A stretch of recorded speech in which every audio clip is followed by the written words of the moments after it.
d'être venu en ce samedi très ensoleillé. On avait un peu perdu l'habitude d'avoir du soleil un temps doux. Vous êtes d'autant plus méritante, vous êtes rendus nombreux et nombreuses à cette rencontre. Alors je vais appeler une star de la littérature, tout court. On pourrait dire la littérature enfantine, mais je pense que la bonne littérature n'a pas de frontières, ni d'âge, ni de sexe. Donc c'est une femme, enfin, qui a écrit des romans magnifiques à destination des jeunes filles et des jeunes garçons de tous les âges. Je vous propose d'accueillir Sophie Caudoin-Melitonian.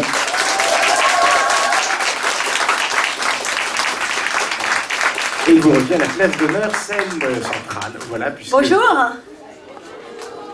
C'est pas comme les avant-premières où il y a 2000 personnes. Ça va être vachement mieux parce qu'on va pouvoir papoter tous ensemble, ça c'est assez cool. Et merci d'être venus un 8 mai. Je sais qu'il y a certains d'entre vous qui sont même venus de La Rochelle, spécialement pour moi aujourd'hui, pour nous, pour Marine et moi, elles sont là. C'est génial, merci beaucoup. Il y en a qui sont venus de loin aussi. La Mayenne, waouh, waouh, bravo, merci, vous aussi. Du Lot, oh. Non mais, tricheuse. Oui, j'ai remarqué que tu étais venu à Paris juste pour moi, absolument. Donc voilà, bah écoutez, en tout cas, je suis très contente que vous soyez là aujourd'hui en ce 8 mai, et effectivement, un jour où il fait un petit peu plus beau que d'habitude, juste pour nous, pour saluer Tara et Clara. Je vais vous proposer de vous asseoir, vous avez même ce droit. Alors, on va vous raconter un tout petit peu le programme de cet après-midi qui est assez riche. Donc, qui dit riche, dit timing assez serré. On va discuter ensemble avec Sophie pendant quelques minutes. Je ne connais pas encore. Pour raconter un peu l'histoire extraordinaire de cet auteur, avec un E, parce que j'aime bien féminiser le mot auteur. Il y en a marre qui sont toujours masculins par principe. Oui, ne tombez pas. Ça ferait un scoop, mais quand même. Après, vous aurez droit à un mini-concert avec Marine, qui reviendra ensuite répondre à quelques questions, parce que plein d'expérience également, jeune chanteuse très prometteuse, comme vous allez pouvoir le constater. Oui, il vaut mieux que ce soit elle qui chante que moi. Je ne reprendrai pas non plus dans les chœurs, parce que sinon il y aura fuite en avant par les disciples secours, et ce serait dommage.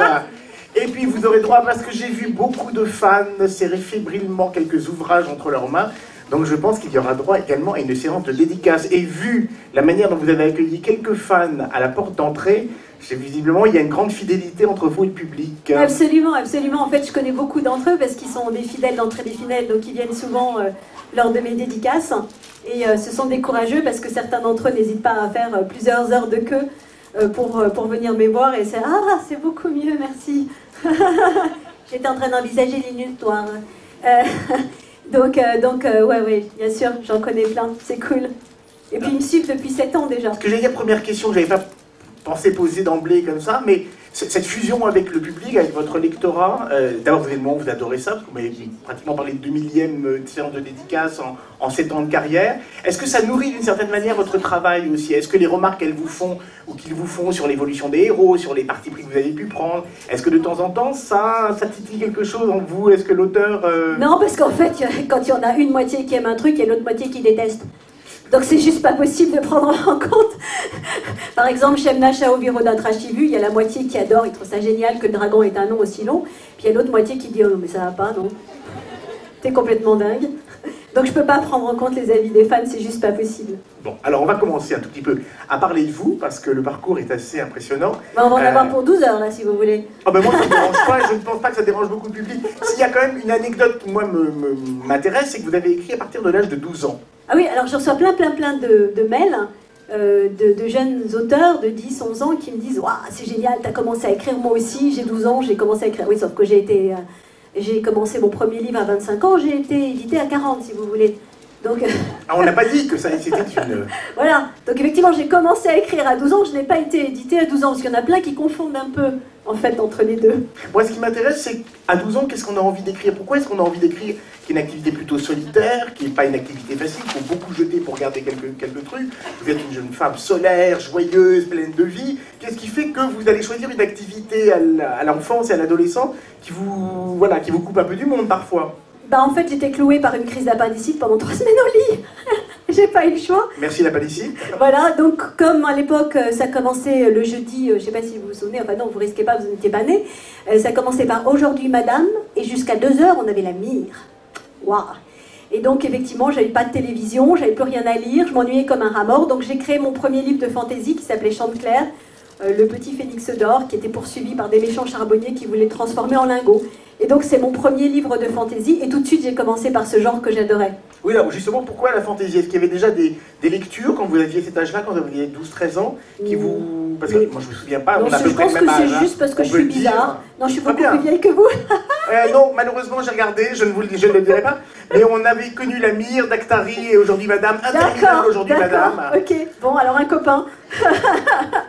Et c'est vrai que moi à l'époque j'adorais ça, mais il n'y avait rien du tout. Vous faites pas votre âge non plus. Bon, c'est tant mieux, très bien. Mais on n'avait pas de roman, on n'a pas toute la vague et la veine qu'il y a aujourd'hui. Tout à fait. Donc vous avez vraiment créé un univers, j'allais dire, uniquement avec votre cerveau. Ça. Ouais, 12 ans, ouais. Oui, parce que j'avais pas lu encore assez de choses pour pouvoir m'en inspirer, donc...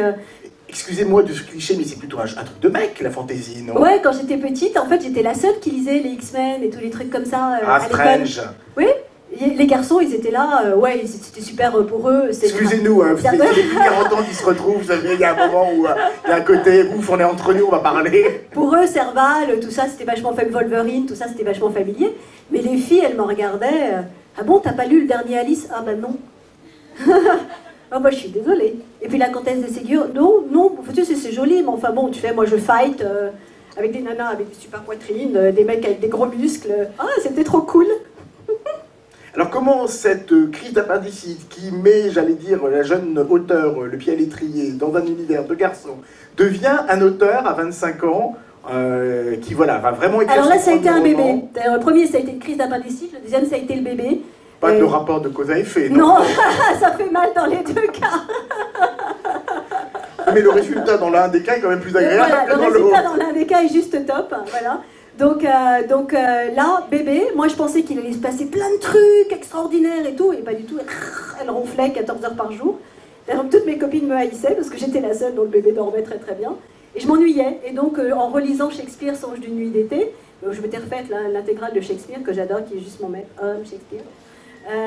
Tout à coup, je me suis dit, mais d'où vient la magie, Titania puis Oberon? Et c'est comme ça que tout a commencé, en fait, parce que j'ai imaginé Outre Monde avant même d'imaginer les personnages. Oui, je vais vous demander comment est né cet univers. C'est d'abord le la planète, j'allais dire, la planète, ouais. C'est ça, tout à fait, parce qu'en fait, j'ai fait un DESS de diplomatie et stratégie, si bien qu'en fait, j'étais complètement branchée relations entre les peuples, et aussi bien relations géopolitiques que, bien sûr, relations économiques. Donc je trouvais ça très intéressant que les nains, par exemple, sortent des pierres particulières